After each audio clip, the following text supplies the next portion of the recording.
ये जो आज स्टार्ट कर रहे हैं फिजिक्स, ये पॉलिटेक्निक, ठीक है, ITI, SSC जनरल साइंस,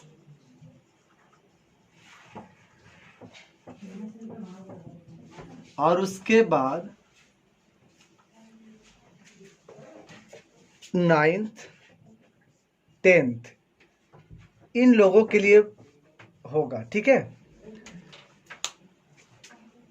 तो इससे आज जो सीरीज स्टार्ट होगी, सो लेक्चर नंबर 1 से लेकर के पूरा पॉलिटेक्निक का एक बुक आती है गाइड, ठीक है। उस गाइड को लेकर के हम लोग सारे चैप्टर को पढ़ेंगे, फिजिक्स भी, केमिस्ट्री और मैथ्स। तो आज फर्स्ट लेक्चर है, हम इसे स्टार्ट करेंगे। तो स्टार्ट करते हैं। तो सबसे फर्स्ट टॉपिक है भौतिक राशि। ये हम लोग को पढ़ना है फर्स्ट चैप्टर में, सॉरी सेकेंड चैप्टर में, सदिश एंड अदिश राशि। तो सदिश एंड अदिश राशि आखिर ये आया कहाँ से? तो किसी न किसी का ही टाइप होगा। तो ये टाइप है भौतिक राशि का, यानी फिजिकल क्वांटिटी का। अब फिजिकल क्वांटिटी यानी भौतिक राशि किसे कहते हैं? तो देखिए, वैसी राशि जिसे मेजर किया जा सके, मापा जा सके, उसे कहते हैं भौतिक राशि। जैसे यहाँ पर बोल देंगे लंबाई, तो लंबाई को मापा जाता है। जब लंबाई को मापा जाता है यानी लंबाई यहाँ पर भौतिक राशि होगा।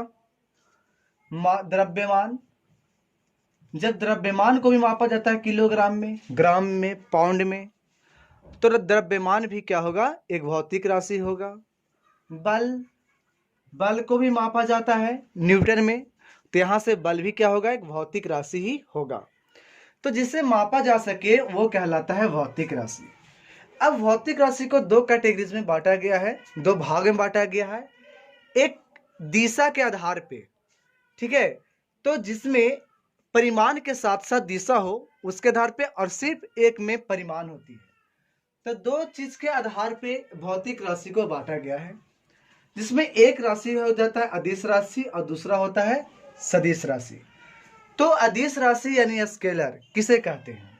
तो देखिए, वैसा कोई भौतिक राशि जिसको में सिर्फ और सिर्फ परिमाण हो, मतलब मैग्नीट्यूड हो, मतलब उसमें सिर्फ न्यूमेरिकल वैल्यू हो, इसमें डायरेक्शन ना हो। जैसे कहा दिया जाए कि 2 मीटर जाना है, तो 2 मीटर जाना है, तो ये आपको नहीं कहा जा रहा है कि आप नॉर्थ में जाओ, साउथ में जाओ, ईस्ट में जाओ, वेस्ट में जाओ, कितना डिग्री पर जाओ, ये कुछ नहीं कहा जा रहा है। मतलब इसमें कोई डायरेक्शन की बात नहीं की गई।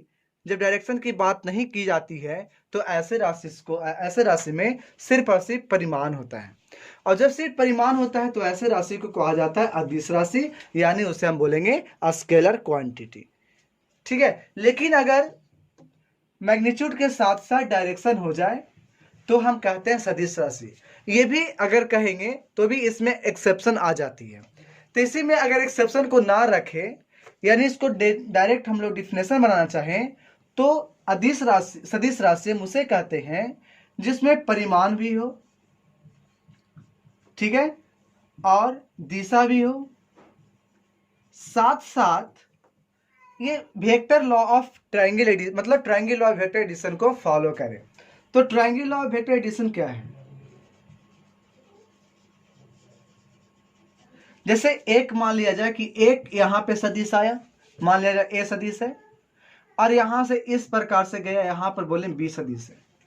दोनों को जोड़ना है, यानी मान लेते हैं ए सदिश और प्लस बी सदिश। तो दोनों का जो जोड़ होता है वो इसको कहते हैं। ये वाला जो आपको ऐसा है कि ये कह रहा था कि आगे बढ़ो, और ये भी कह रहा है आगे बढ़ो, लेकिन ये क्या कर दिया? रोक दिया। इसका मतलब जितना दोनों को मिला करके ताकत होगा वो इसका अकेले होगा। तो ऐसे फोर्स, यानी ऐसे जो आपको सदिश आ रहा है, तो ऐसे सदिश को आर कहा जाता है, रिजल्टेंट कहा जाता है, नेट कहा जाता है, और यही जो आर का जो वैल्यू होगा ये आपका ए प्लस बी के बराबर होगा। तो ये रूल को फॉलो करेगा तब वो कहेगा सदिश। परिमाण भी हो, दिशा भी हो, और ट्रायंगल लॉ को फॉलो करे यानी माने, तो हम कह सकते हैं कि वो राशि सदिश होगी, ठीक है। जैसे कि यहाँ पर देखते हैं कि एक आ जाता है विद्युत धारा।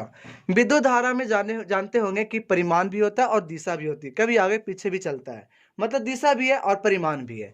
लेकिन परिमाण और दिशा के साथ साथ, ठीक है, लेकिन वो ये फॉलो नहीं करता है अगर रूल्स ऑफ एडिशन का, तब वो सदिश नहीं कहलाता है। लेकिन अगर सिर्फ ये दोनों बोल देते तो आपको विद्युत धारा को सदिश के कैटेगरी में रखना पड़ता, लेकिन ऐसा नहीं होता है, ठीक है। तो जिसके वजह से यहाँ पर सदिश में कहा जाता है कि परिमाण भी हो दिशा भी हो, और साथ साथ triangle law of vector addition को फॉलो करें, ठीक है। लेकिन हम लोग इतना से ही काम करेंगे, और वो जो कुछ भी एक्सेप्शन में जो बोलते हैं कि हाँ इसमें परिमाण और दिशा के साथ साथ दिशा होते हुए भी वो सदिश नहीं है, तो ऐसे को हम लोगों को याद कर लेना चाहिए, ठीक है। और यहाँ पर मात्र समझ लेंगे कि अगर परिमाण और दिशा है तो क्या होगा, सदिश होगा, और जिसमें सिर्फ और सिर्फ परिमाण होगा तो क्या होगा, अदिश होगा, ठीक है। तो देखिए इसमें कौन कौन से एग्जाम्पल में आ सकता है। तो अदिश के एग्जाम्पल में लंबाई आ जाएगा, द्रव्यमान आ जाएगा। जैसे कि अगर बोल दिया जाए कि 2 kg का कोई द्रव्यमान है, कोई वस्तु है जिसका द्रव्यमान कितना है, 2 kg, तो आपसे ये कहाँ कह रहा है कि डायरेक्शन में 2 kg है, डायरेक्शन को तो यहाँ नाम नहीं है, इसका मतलब कि इसमें कोई डायरेक्शन नहीं है, किसमें, द्रव्यमान में। तो जब द्रव्यमान में डायरेक्शन नहीं है तो सिर्फ मैग्नीट्यूड है, तो ये आपको क्वांटिटी स्केलर होगी। इसी प्रकार से लंबाई को अगर 3 मीटर हम बोल देते तो इसमें भी कोई डायरेक्शन नहीं है, ठीक है, सिर्फ इसमें मैग्नीट्यूड है, तो ये भी क्या कहलाएगा, अदिश राशि। इसी प्रकार से आप देखे होंगे जब दूरी को और विस्थापन में, कि अगर कोई वस्तु ए से यहाँ चलना स्टार्ट करता, ऐसे होकर कि यहाँ पहुंचा, ठीक है, ए से चला और कहां पहुंच गया, बी के पास पहुंच गया। तो यहां पर क्या है कि ऐसे जब गए तो इसमें तो परिमाण मिल गया कि जितना भी होगा इसको पूरा पूरा हम माप लेंगे, तो ये आपका क्या हो जाएगा, लंबाई, यानी ये आपका अदिश राशि है। लेकिन इसमें डायरेक्शन हर जगह पे क्या हो रहा है, चेंज कर रहा है। जब डायरेक्शन चेंज कर रहा है, फिक्स नहीं है, तो मतलब इसमें डायरेक्शन नहीं है, इसमें सिर्फ क्या है, मैग्नीट्यूड। तो ये जो आपको डिस्टेंस यानी दूरी है, ये आपको कैसी क्वांटिटी होगी, स्केलर हो जाएगी। लेकिन इसी में अगर हम ऐसे कर दे तो सोचिए अगर रास्ते अगर ऐसे भी हो जाए तो भी इसके लिए विस्थापन यही होगा, अगर ये भी है तो भी विस्थापन ही है, अगर और भी जाता रास्ता तो भी विस्थापन यही होता, क्योंकि विस्थापन का जो डिफरेंशन है वो कहा जाता है कि ए से बी अगर जाते हैं तो उसके जो शॉर्टेस्ट डिस्टेंस होता है उसी को क्या कहा जाता है, विस्थापन। तो सबसे नजदीक वाला यही दूरी है, और एक सीधी होती है, यानी जहां से जहां तक जाना है उस बिंदु को मिला देंगे, तो मिलाने के बाद जो लाइन प्राप्त होती है या जो दूरी प्राप्त होती है उसी दूरी को विस्थापन कहा जाता है। तो यहाँ पर विस्थापन हो जाएगा ए से बी तक। चलिए, तो ये आपका विस्थापन। तो देखिए अगर कोई भी रहे तो डायरेक्शन तो हमेशा इसी डायरेक्शन में है, और इसकी कुछ मैग्नीट्यूड भी है, और जो मैग्नीट्यूड भी है डायरेक्शन भी है, तो इसको हम बोल सकते हैं कि विस्थापन जो होगा वो आपको सदिश राशि में आएगा, वेक्टर में आएगा, ठीक है। तो इसी प्रकार से आपको बल भी आपका वेक्टर है, वेग वेक्टर है, लेकिन आपको अगर चाल कह दिया जाए तो आपको स्केलर होगा, अदिश होगा। इसी प्रकार से अगर त्वरण कहा जाएगा तो आपका वेक्टर होगा, ठीक है। तो ये था भौतिक राशि, यानी भौतिक राशि में हम लोग देख रहे थे अदिश राशि और सदिश राशि, ठीक है। चलिए अब आगे चलते हैं, अब आगे पढ़ते हैं सदिश का निरूपण यानी वेक्टर नोटेशन।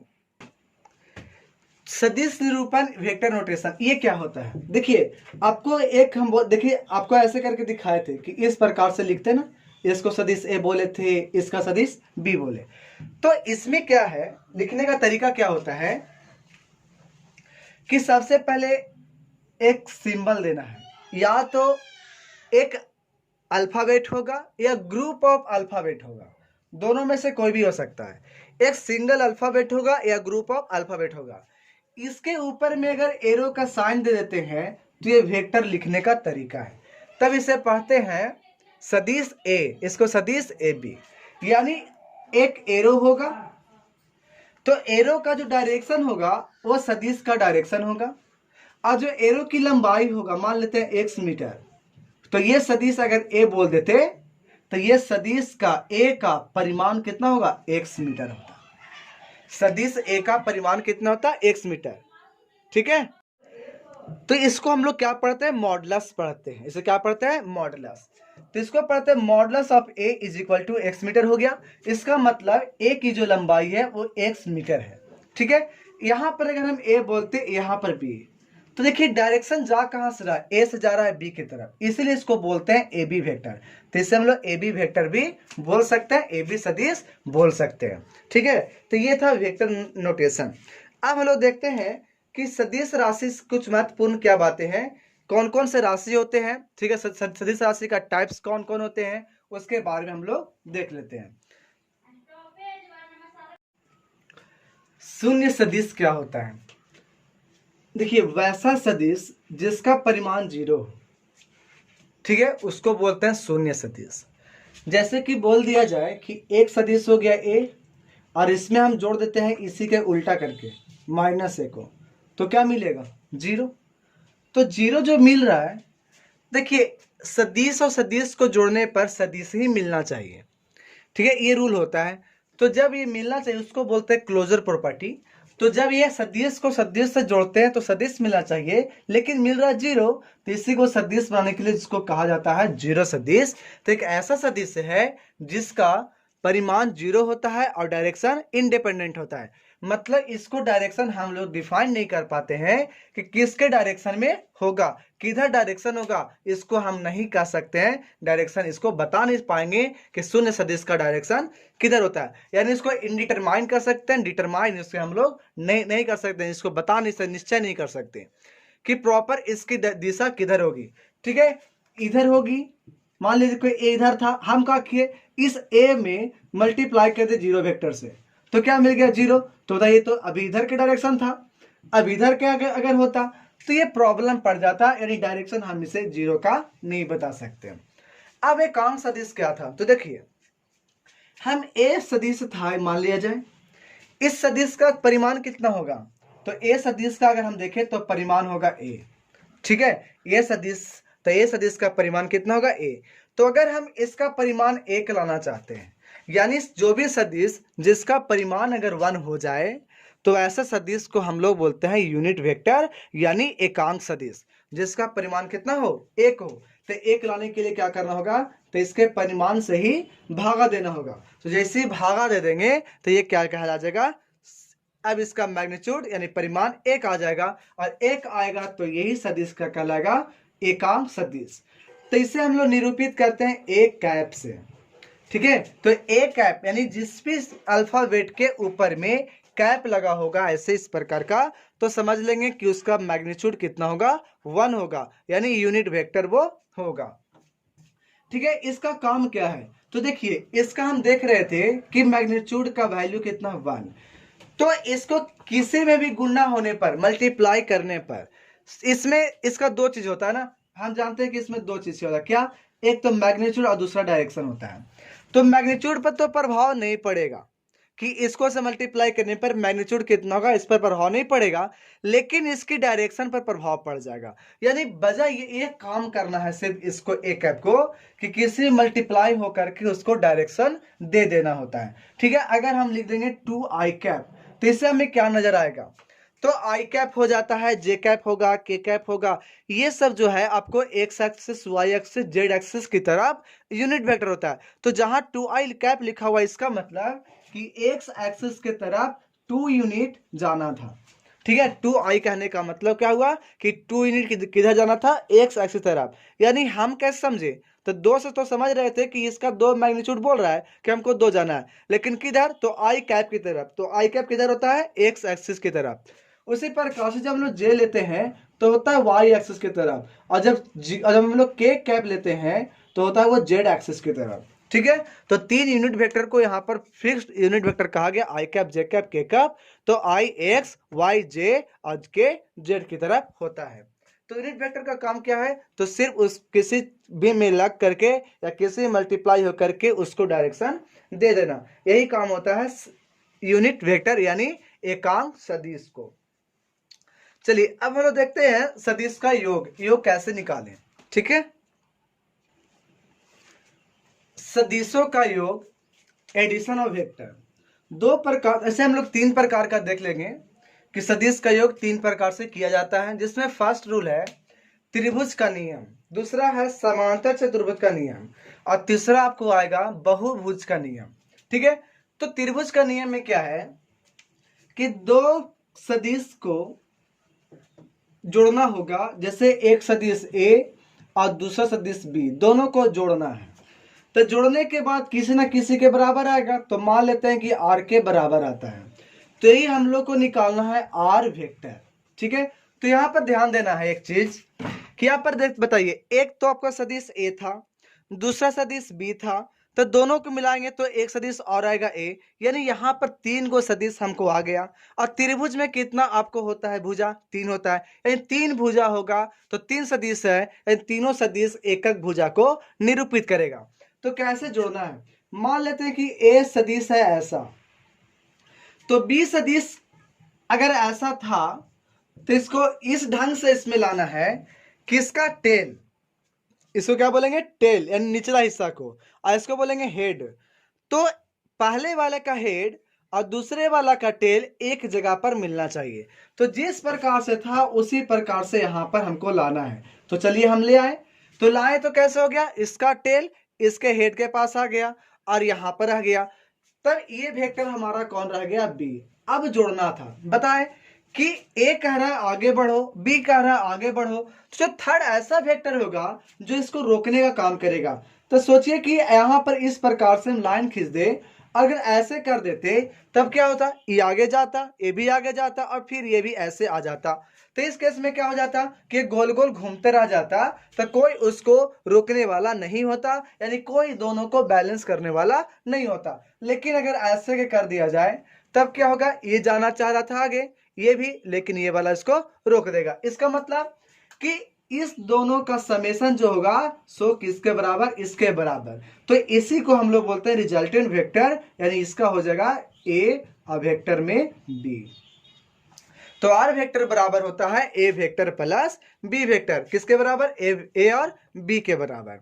ठीक है, इसमें अगर हम रिजल्टेंट की बात करेंगे कि एक ट्रायंगल, एक लाइन ऐसे गया और दूसरा ऐसे गया और तीसरा अगर इसी पर आ जाए, तो इस केस में रिजल्टेंट हो जाएगा 0। ये जहां से स्टार्ट करे और वहीं पर अगर घूर करके आ जाए, तब इस केस में रिजल्टेंट का वैल्यू कितना हो जाएगा, 0। लेकिन अगर ऐसा नहीं आए तो इस केस में रिजल्टेंट का वैल्यू हमारा कुछ आएगा और वो तुम आपका ए प्लस बी के बराबर आएगा।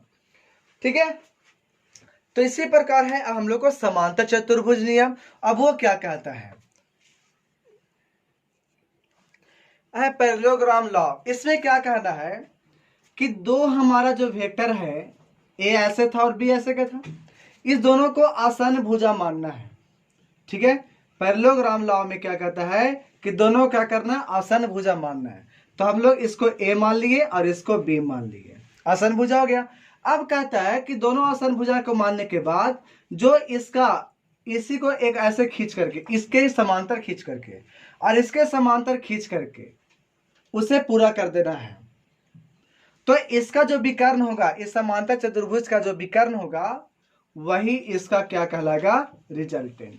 यानी ये होगा vector A plus vector B, यानी आर वेक्टर जो सदिश का जो सम होगा वो सदिश ए प्लस सदिश बी के बराबर होगा।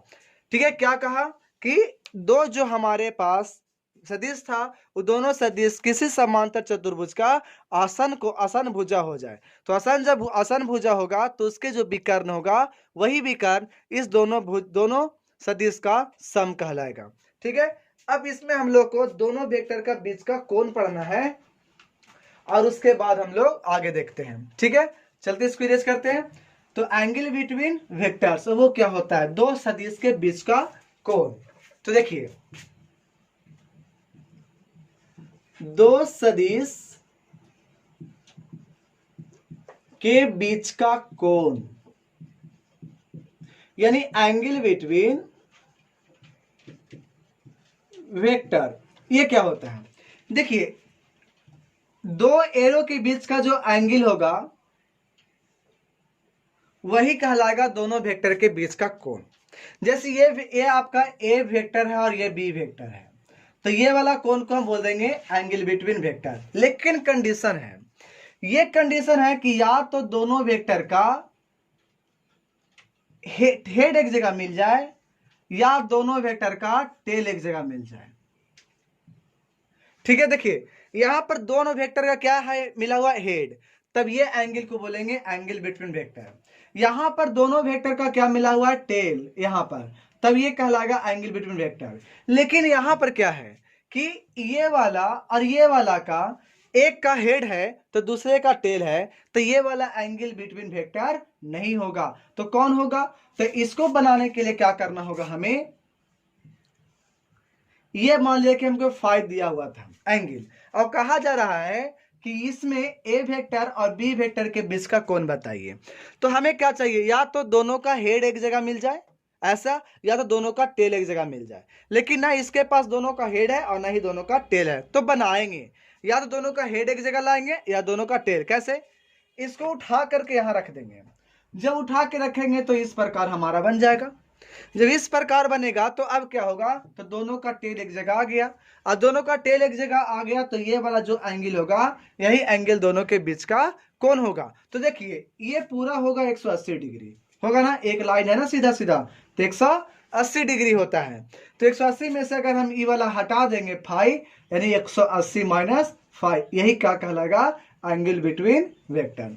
तो समझ में आया कि एंगल दो वेक्टर के बीच का कोण कैसे डिफाइन करते हैं। तो यहां पर या तो दोनों का हेड एक जगह हो जाए तब उसके बीच के कोण को बोलेंगे दोनों वेक्टर का बीच का कोण है, या तो दोनों का टेल एक जगह मिल जाए तब। लेकिन अगर ऐसा ना हो, एक हेड हो और दूसरे का टेल हो, तो उस केस में 180 में से घटाएंगे, वही दोनों के बीच का कोण होता है। चलिए अब हम लोग को रिजल्टेंट पढ़ना है कि जब दो वेक्टर को जब जोड़ते हैं तो दोनों का रिजल्टेंट कितना आता है। ठीक है, यानी वैल्यू कितना होता है।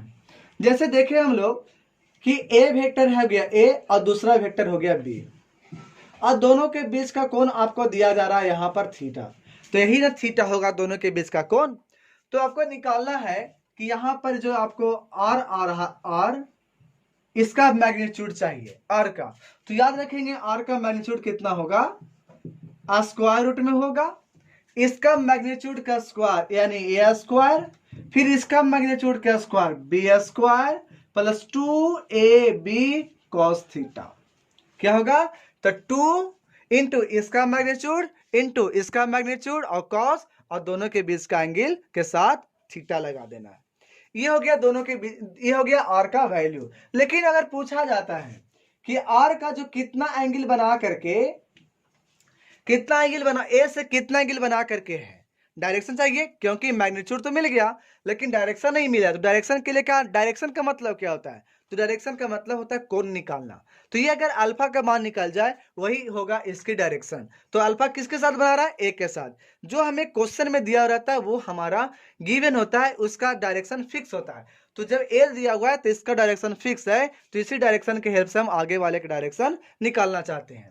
तो डायरेक्शन अगर हम निकालेंगे यहां से tan अल्फा, तब कितना हो जाएगा, तो देखिए यहां पर होता है b sin थीटा और बाई में होता है a plus B cos theta. यानी a के साथ अगर एंगल निकालेंगे तो ऊपर में होगा b, ठीक है, और नीचे में a plus B cos theta. ठीक है ना, यानी जो भी एंगल लगने वाला है वो लगेगा दूसरे वाले से, जिससे एंगल लगेगा उससे नहीं, उससे दूसरे वाले से लगेगा। ये ध्यान में रखना है। इसका जो प्रूफ है वो जब इंग्लिश मीडियम में हम लोग 11th क्लास का फिजिक्स पढ़ेंगे वहां पर देख लेंगे।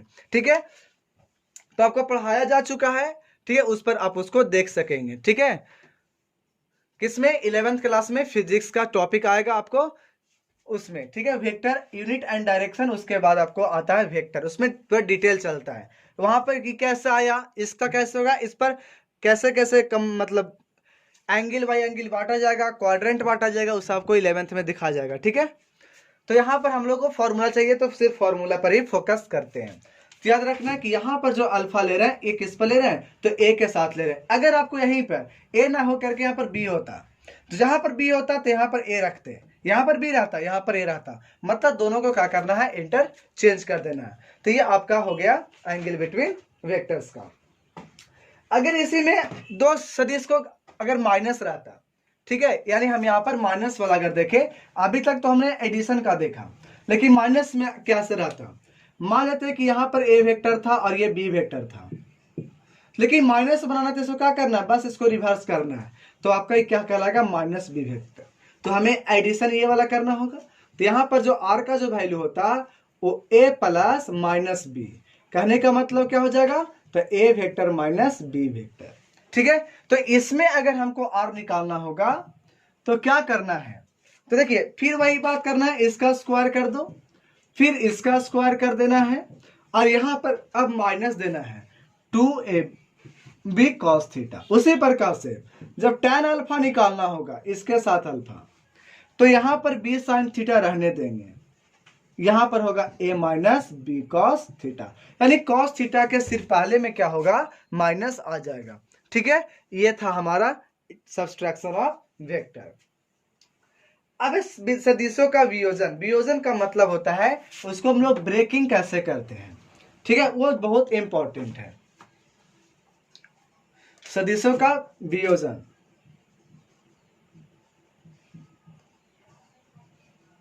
सदिशों का वियोजन, या इसको बोल सकते हैं प्रोजेक्शन, या तो बोल सकते हैं कंपोनेंट ऑफ वेक्टर्स। देखिए मान लिया जाए कि यह है एक्स एक्सिस और यह है वाई एक्सिस, और यहां पर कोई था, यहां पर ए मान लेते हैं वेक्टर था, और ये इसके साथ बना रहा है थीटा डिग्री का कोण, किसके साथ, एक्स के साथ।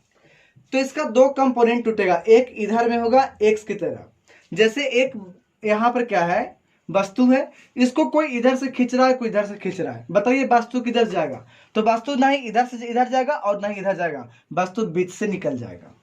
ठीक है, वही बात यहाँ पर है, यानी जब दोनों को मिलसम ये बना सकते हैं तो क्यों ना हम इसको तोड़ेंगे तो ये दोनों बन जाएगा। तो वही काम यहाँ पे कर रहा है कि ए वेक्टर को दोनों तरफ हम लोग तोड़ते हैं, क्योंकि इसका दो पार्ट हो सकता है। तो जिसमें एंगल अटैच होगा उसमें लगेगा कॉस थीटा, और जिसमें एंगल नहीं लगा था, इसमें तो एंगल नहीं लगा हुआ है, तो इसमें होगा साइन थीटा, यानी एंगल लगेगा तो कॉस, एंगल नहीं लगेगा तो साइन। तो इसको बोलते हैं एक्स की तरफ था ना, तो इसे बोलेंगे एक्स की तरफ का कंपोनेंट, और ये वाई की तरफ था तो इसे बोलेंगे ए वाई बराबर, यानी वाई कंपोनेंट। ठीक है, तो वाई कंपोनेंट ए का होगा कितना, ए साइन थीटा, और एक्स कंपोनेंट ए कॉस थीटा। लेकिन कंडीशन क्या था, जिसके साथ थीटा लगेगा कॉस लगाएंगे, जिसके साथ थीटा नहीं होगा उसके साथ हम साइन लगाते हैं। ये था कंपोनेंट्स ऑफ वेक्टर। ठीक है, तो इसमें कुछ बातें स्मरणीय तथ्य कुछ याद करने वाला है, उसको हम लोग याद करते हैं। ठीक है, देखिए कुछ याद क्या करना है, एक तरह से समरी है। बताया गया था कि भौतिक राशि को दो भाग में बांटा गया है, फर्स्ट था अदिश राशि और दूसरा था सदिश राशि। फिर बताया गया था कि सदिश राशि होने का आवश्यक ये नहीं है कि सिर्फ दिशा परिमाण हो, साथ ही साथ क्या होना चाहिए, साथ साथ में भौतिक राशियां सदिशों के योग का त्रिभुज या समांतर चतुर्भुज का नियम को पालन करे, मतलब triangle law of vector addition और फिर पैरेललोग्राम लॉ के नियम को पालन करे। यानी किसी भी ये दिशा परिमाण हो, इसके लिए जरूरी नहीं है कि सदिश होगा, सदिश होने के लिए दिशा परिमाण तो होना ही चाहिए, साथ ही साथ उसको सदिशों के योग का भी पालन करना चाहिए, जैसे कि त्रिभुज के नियम हो या फिर समांतर चतुर्भुज के नियम हो, दोनों नियम को पालन करे, तब वह राशि, तब वह भौतिक राशि सदिश राशि होगा। अब कहा जा रहा है कि यदि दो सदिश राशि जिनके कोण के दोनों के बीच का कोण थीटा हो और उसके परिमाणी के मापांक उनके बीच के कोण पर निर्भर करता है, रियली करता, देखिए, और जो है थीटा पर निर्भर करेगा। अगर हम यहाँ से थीटा घटा बढ़ा कर सकते हैं तो आर घट या बढ़ सकता है। जैसे यहाँ से पूछा जाएगा कि आर का अधिकतम मान बताइए, तो अधिकतम मान कैसे होगा, जब थीटा का वैल्यू हम यहाँ से क्या ले लेंगे, 0 डिग्री। जब थीटा के मान 0 लेंगे तो कॉस जीरो के मान होता है 1। तो याद रखेंगे जब 1 होगा तो A square plus B square plus 2ab, और ये फॉर्मूला आएगा ए प्लस बी का। तो याद रखेंगे कि अगर पूछेगा कि आर का अधिकतम मान कितना होगा तो बस दोनों को क्या करना है, जोड़ देना है। इसी प्रकार से अगर आपको आर मिनिमम पूछेगा, मिनिमम, तो दोनों को क्या करना है, घटा देना है, और घटाने के बाद जो प्लस में आएगा उसी का वैल्यू बताना है। ठीक है, अगर नेगेटिव आ जाए तो माइनस को हटा करके सिर्फ प्लस का वैल्यू बताना होगा, किसमें, जब मिनिमम पूछेगा तब। यानी आर का जो मान है वो आपको R minus A minus B से लेकर के ए प्लस बी तक जाता है, यानी आर का वैल्यू यहां से लेकर के इसके बीच में ही रहेगा। यानी कभी भी इस का वैल्यू दोनों सदिश के जोड़ के बराबर से बड़ा नहीं होगा। बराबर हो सकता है लेकिन बड़ा नहीं होगा, और इससे दोनों के घटाव से कभी छोटा नहीं हो सकता है। अगर इसके बीच में है तो हम बोलेंगे कि इसमें triangle law of vector addition को फॉलो किया है, यानी सदिश का ये परिणाम है। अब इसमें डायरेक्शन बताए थे कि tan अल्फा का अगर अल्फा ए से एंगल बनाता हो तब बी साइन थीटा और नीचे में ए प्लस बी कॉस थीटा होता था। ठीक है, अब इसमें 2 पॉइंट्स और है, देख लेते हैं। यहां पर है अदिशों का जोड़ या घटाव बीजगणितीय नियम से किया जाता है। बीजगणितीय नियम क्या है? जैसे अदिश होता है 2 मीटर और अगला आपको 4 मीटर हो गया, दोनों अदिश है, दोनों अदिश को जब जोड़ेंगे तो कितना होगा? Direct 6 metre. इसमें कोई डायरेक्शन की बात नहीं है। जब डायरेक्शन की बात नहीं होती तो इसमें ये नहीं है कि आई कैप जे कैप फिर वेक्टर सेम लोग लगाएंगे, ये ऐसा नहीं होगा। डायरेक्ट जैसे जितना आता है उस न्यूमेरिकल वैल्यू को जोड़ना होता है या तो घटाना होता है। लेकिन किसमें? अदिश को, सदिश को ऐसा करेंगे तो गलत हो जाएगा। जैसे बोल देंगे कि ए वेक्टर बराबर 2 आई कैप है और बी वेक्टर बराबर 3 जे कैप है, तो ये नहीं कहेंगे कि 5 और आई प्लस जे है, ऐसा कह देंगे तो ये गलत हो जाएगा। ठीक है, तो ये सदिश को जोड़ने के लिए उपलब्ध नहीं है कि बीजगणितीय से हम जोड़ सकते हैं, ऐसा नहीं होता। लेकिन अदिश को हम बीजगणितीय नियम से जोड़ सकते हैं। देखिए, पहले बताया गया कि विद्युत धारा में दिशा परिमाण दोनों होता है, लेकिन फिर भी वो सदिश नहीं है। तो याद रखिएगा, विद्युत धारा कैसा राशि है? तो वो अदिश राशि है। तो पॉलिटेक्निक के बुक में आपका इतना ही था थ्योरी। तो आपके इसके बाद क्वेश्चन है, वो क्वेश्चन को हम लोग नेक्स्ट क्लास में करेंगे। तो आप क्या करेंगे? उस क्वेश्चन को आप बना करके लाओगे और उसके बाद उसको देखोगे। तो कल जो क्वेश्चन होगा, तो क्वेश्चन देने के बाद आपको क्या करना है कि पहले पॉज करना है और उसके बाद उसको अटेम्प्ट लेना है, और उसके बाद फिर आपको मिलाना है कि कितना आंसर मेरा सही था या नहीं था। अगर होगा तो आप ठीक है, और नहीं होगा तो उसको फिर से आप देख करके सीख लीजिएगा। ठीक है।